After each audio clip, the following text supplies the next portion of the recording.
Okay, let's jump in. We're going to be talking about Indonesia today, specifically Malang in East Java. Right. A place facing a problem you see everywhere, right? Mm. Just mountains and mountains of organic waste. Exactly. But this isn't a story about landfills. This is a deep dive into a really innovative startup called Raj Organic. It was founded back in 2012 by an entrepreneur, Mr. Adam, who asked a pretty simple question. A very fundamental question. Is there any money in waste? And, that question couldn't have been timed better. When Raj Organic got started, Indonesia was dealing with huge amounts of organic waste, for sure. Mm. But on the other side of the equation, you had farmers who were just stuck. They were totally dependent on expensive chemical fertilizers and, well, unsustainable animal feed. So Raj Organic saw these two huge national problems. And saw them as a single, really powerful commercial opportunity. And this is where it gets so interesting, because the usual idea with vermicomposting is, you use worms to create fertilizer. They vermicast. Sure, that's the standard model. But Raj Organic realized they had to just flip that entire business model on its head. The high-value product wasn't the fertilizer at all. It was the worms. Absolutely. While vermicomposting is the core process, the worms eat the waste. They produce this amazing fertilizer. That fertilizer became, well, the useful byproduct. It's just a bonus. Exactly. Mm-hmm. The real innovation was focusing on rearing the earthworms themselves. Species like Lumbricus rubellus. They treated them as a high-protein commodity. And the protein content is staggering. It is. We're talking around 65% protein. Yeah. That makes them a direct, renewable competitor to really expensive fish meal that's used in aquaculture. And it's also a component for nutraceuticals. Wait, so hold on. You're telling me they completely changed the game. The multi-million-dollar product is the protein source for things like shrimp feed, and the fertilizer is just the useful trash left over. That's the strategic brilliance of it. And they also realized these worms offered this dual benefit. It wasn't just the high protein. Yeah. They also have natural antibiotic properties. Yeah. So they actually boost the immunity of high-value stock, like shrimp and fish. Which adds critical value for the big commercial buyers. It adds huge value. Okay, so that realization brings up the next big problem. Scale. A single traditional worm farm in Malang can't possibly produce the hundreds of kilograms of worms a big commercial shrimp farm needs every single day. Not even close. So they had to pivot from being a single massive farm to becoming a central coordinator. So not a producer, but a platform. Exactly, a multi-sided platform. Their vision was to build this huge network connecting two totally different groups. On one side, thousands of local worm farmers, basically micro-entrepreneurs. And on the other, the big commercial buyers who need a reliable, high-volume supply all year round. They decided to grow the network instead of just growing their own business. That is a fundamentally different way of thinking. You decentralize all the production, but you centralize the quality control and the sales.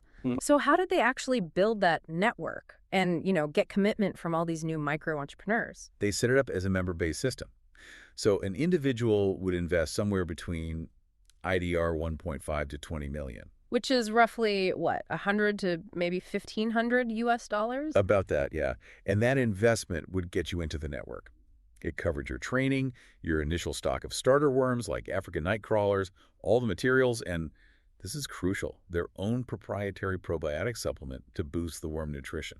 So that initial investment, that creates some skin in the game. But what guarantees Raj Organic gets the supply? People could just sell their worms to someone else. They lock that down with a formal structure. Members sign a memorandum of understandings. It's basically a quasi-contract. Okay. And it commits them to sell 100% of their harvested worms back to Raj Organic at a fixed, predetermined price. So the farmer gets a reliable year-round income, and Raj Organic, that's that guaranteed supply pipeline they need to go after the big industrial clients? You got it. And the model just exploded. By mid-2015, they had somewhere between 8,000 and 10,000 signups. 10,000. With about 1,200 members who were actively, producing worms on a regular basis. That is an incredible achievement in distributed production. But, managing a supply chain of 1,200 remote operators, that sounds like a logistical nightmare. Oh, it is. And operational discipline was everything. If you want to fill these huge, predictable orders for commercial clients, you can't have 1,200 people just showing up whenever they feel like it. Right. It would be chaos. Total chaos. So Raj Organic enforced really strict delivery coordination. Members were organized to deliver their worms only on specific days, Monday to Thursday mostly. Ah, so it creates a smooth aggregation process. Exactly. It lets them aggregate the supply, check the quality, and then meet their B2B fulfillment schedules reliably. A centralized choke point for a decentralized network.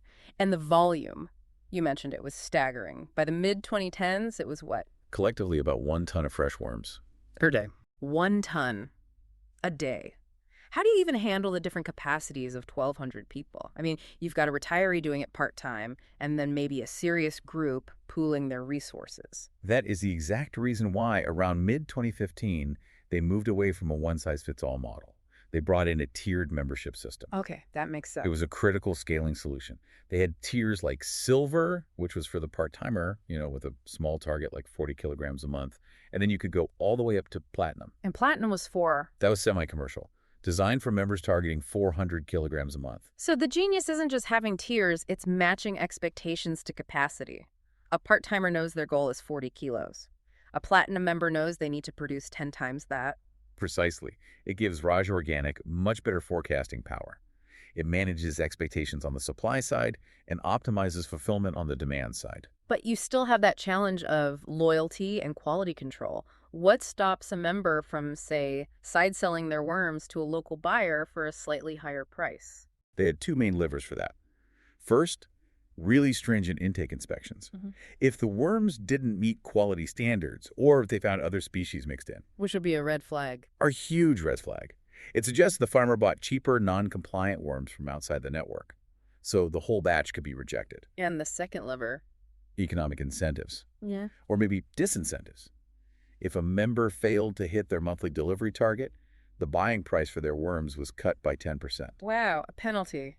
Isn't that risky? You're dealing with thousands of small entrepreneurs. Things happen. Doesn't that risk crushing the very community you're trying to build? It's a calculated risk, definitely.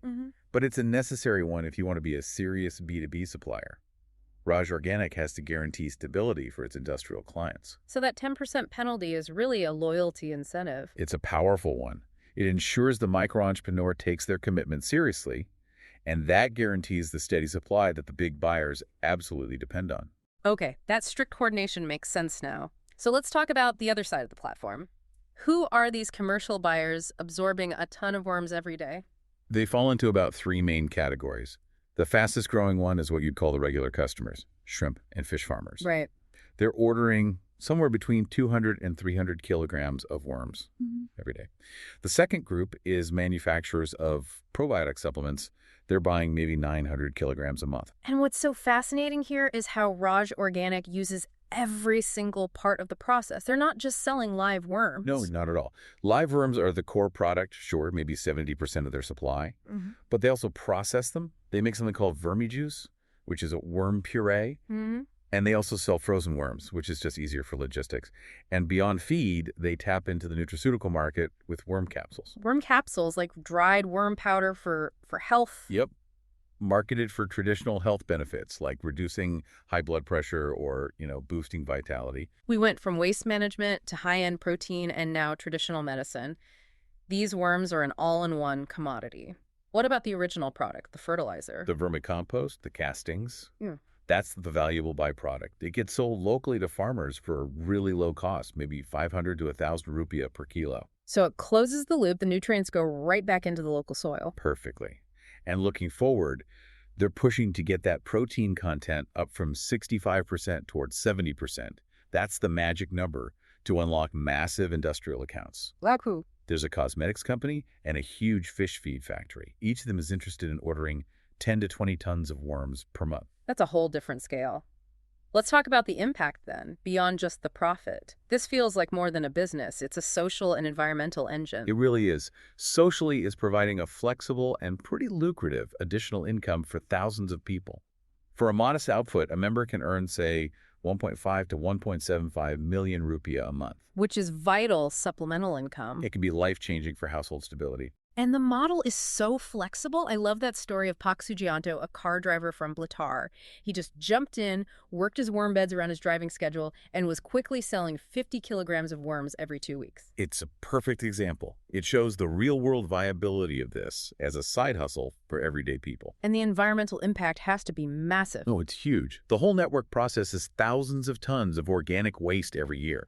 That waste isn't going to a landfill to produce methane. It's being turned into thousands of tons of high-quality organic fertilizer. It's a clean cycle. It benefits everyone.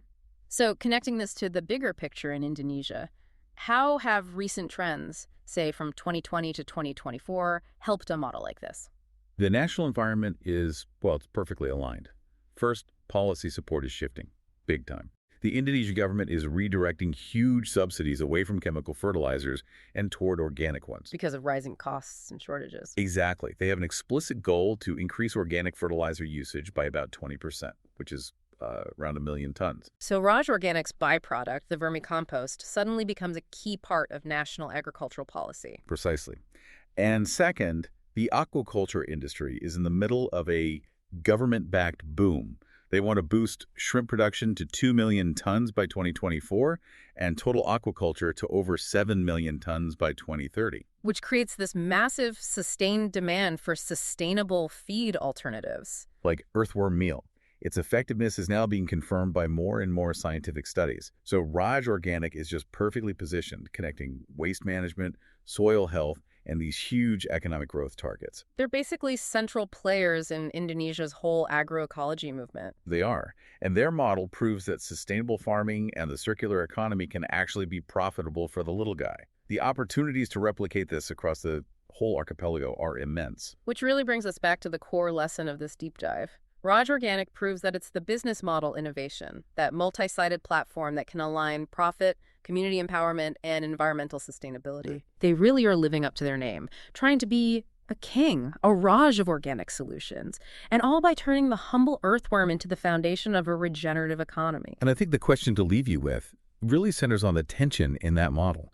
Raj Organik has done this masterful job of balancing the needs of thousands of small farmers with the demands of big industrial buyers. Right. But as they try to scale into a national or even international operation, what happens when the needs of those grassroots farmers who need high prices and flexibility inevitably start to clash with the corporate push for efficiency and low cost demanded by global markets?